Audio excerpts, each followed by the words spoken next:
Hey tout le monde, aujourd'hui on se retrouve pour le deuxième épisode où j'analyse vos vidéos. Allez, c'est parti. Donc la première vidéo nous vient de William. Et William nous dit: Hey salut, j'aimerais bien passer dans ta vidéo. J'ai de la difficulté à compléter mes 3-6 correctement, donc j'aimerais avoir des conseils, merci. Donc il nous a laissé deux vidéos, on va voir ces deux vidéos.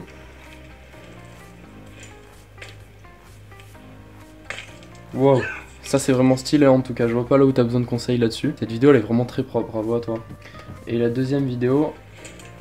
Ah oui, le 3-6 gap. Ah là par contre oui, on voit que t'as un peu de mal à compliquer tes 3-6, tu atterris en taille tap. Donc quand on regarde la vidéo, t'as pas beaucoup de vitesse au début, tu fais une grande courbe pour lancer ton 3-6. Au début t'es assez horizontal, mais vers la fin, on voit que tu mets ton vélo vers la verticale pour pouvoir poser l'arrière avant l'avant. Et donc c'est pour ça que tu atterris en taille tap et que ça fait pas super propre. Donc je pense que le mieux c'est que t'arrives un tout petit peu plus vite, que tu fasses une courbe un peu moins grande, tu tires plus sur ton guidon pour l'envoyer et tu vas bien chercher avec ta tête derrière pour aller chercher la réception. Et surtout en fait, avant de atterrir, au lieu de tendre les jambes pour pouvoir aller chercher le sol, tu continues à les garder vers le haut, à remonter tes jambes pour pouvoir continuer d'être en l'air et finir bien ta rotation pour atterrir bien droit quoi. Donc voilà, continue à t'entraîner et bon courage et ça finira par passer.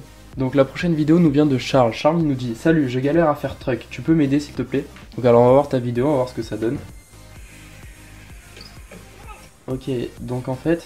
Ouais voilà, je vois pourquoi t'as pas réussi. Donc en fait cette vidéo, t'es pas allé vraiment assez haut. Et donc en fait quand ta roue arrière a touché le sol, t'avais pas encore ton guidon bien dans les mains. C'est pour ça que du coup t'es parti en arrière. Donc je pense qu'il faut que tu ailles un tout petit peu plus vite, que tu lances un 3-6 normal, sauf que dans ce 3-6, il faudra que tu aies la position pour lancer un bus. Donc c'est-à-dire avec le bassin en arrière et avec les genoux, tu essayes de bloquer ta selle. Et une fois que tu as cette bonne position, tu envoies le bus normalement, et dès que tu l'as catché, tu continues avec ta tête d'aller voir derrière pour aller chercher ta réception, et une fois que tu as bien catché ton bus, que tu as fini ta rotation, tu vas pouvoir replaquer tranquillement à plat. Donc sinon, bon courage, continue de t'entraîner, et ça va passer, ça va être clean. La prochaine vidéo nous vient encore de Théo, de la chaîne Théo BMX, et donc lui, il nous dit: conseil pour whip courbe. Ah ouais, ça va, t'es pas loin, c'est pas mal en vrai, c'est bien, hein. Faut que tu continues comme ça. Et donc en fait ce qu'on voit quand tu fais ton whip dans ta courbe, c'est que t'arrives un peu de côté dans ta courbe et tu sautes pour lancer ton whip mais tu lances pas de rotation. Ce qui fait qu'en fait l'angle que tu avais en entrant dans la courbe, tu l'as aussi à la réception et du coup tu vas jamais pouvoir le replaquer comme ça. Donc déjà t'arrives pas du tout vite, je pense que essaye de prendre un peu de vitesse. Si t'as peur, essaye sur un quarter un peu plus petit. Et donc t'arrives un peu moins avec un peu moins d'angle, tu vas un peu plus droit et quand tu sautes t'envoies une rotation comme pour faire un R, pour faire un 180 et dans ce R ou dans ce 180 en courbe, tu vas lancer ton tail whip.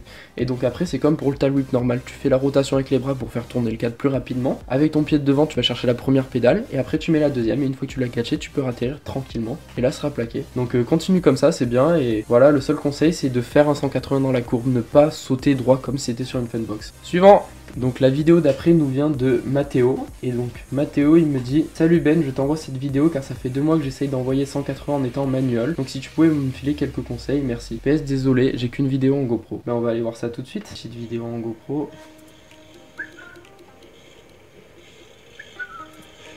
Ok, là tu lances ton manuel. Allez, petit slow motion.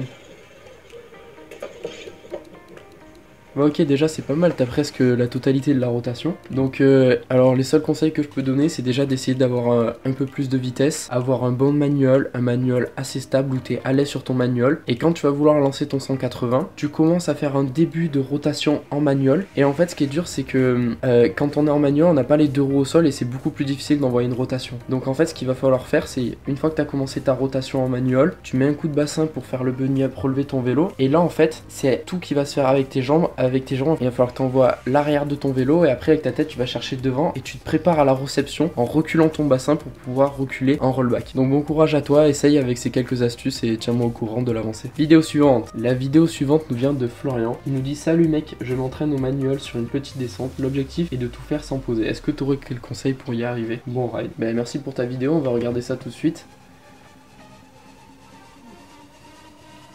Et on voit que tu arrives avec une bonne vitesse.